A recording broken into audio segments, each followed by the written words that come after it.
Hi, Charlize. How are you? Good. So nice to meet you. I'm wonderful. First of all, the nails. Can we have a moment? Look at these. Thank you very much. Beautiful, beautiful. So, Charlize, what I love about you is you are so outspoken about climate change. Yeah. What do we need to know right now?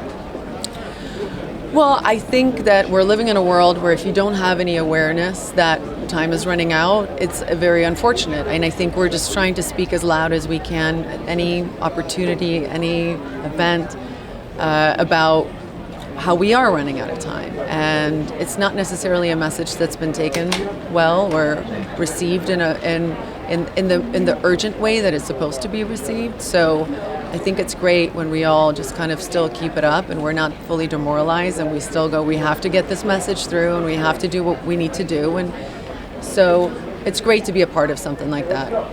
And you have your own foundation. What have you been the most proud of with what you created? You know, I think success, or what I'm proud of, really has always kind of had an individual feel to it. You know, we work with partners on the ground who service like 4 million young people, and that's great.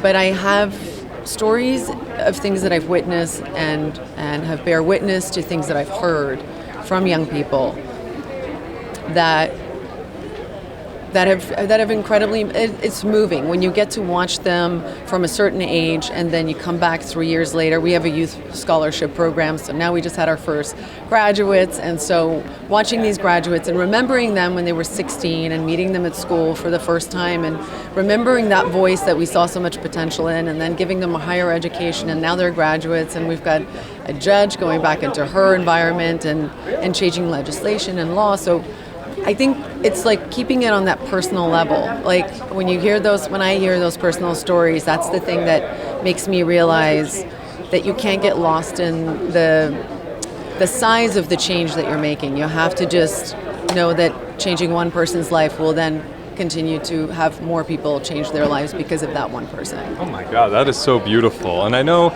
the youth is so important to you. You brought your kids today, did I see? No, just my one kid is here, yeah. So are you actively talking about climate change and what's going on in the world with your family?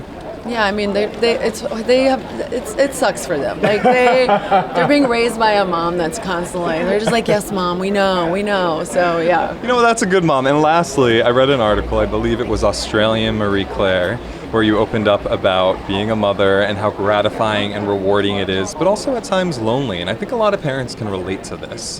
What did you mean by that? I think I meant in the sense that I made a movie a couple of years ago about postpartum depression, and that was something that, a decade ago nobody talked about. It was kind of like mothers were just expected to like love their kids and like everything's supposed to go this one way, like, and I feel like there's a lot of stuff in raising kids that people are scared to talk about, and then you feel somewhat alone in it, and that's the challenging stuff, the things that are not so pretty, that doesn't look like the Disney movie, the moments where you really are like losing your mind, and it's just good to know that, there's nothing better than when another mom looks at you and go, I know what you're talking about, and that's what I'm talking about. Well, we have to have more of that. Well, thank you for your passion, your honesty. You are a gem. Thank you. Thank you.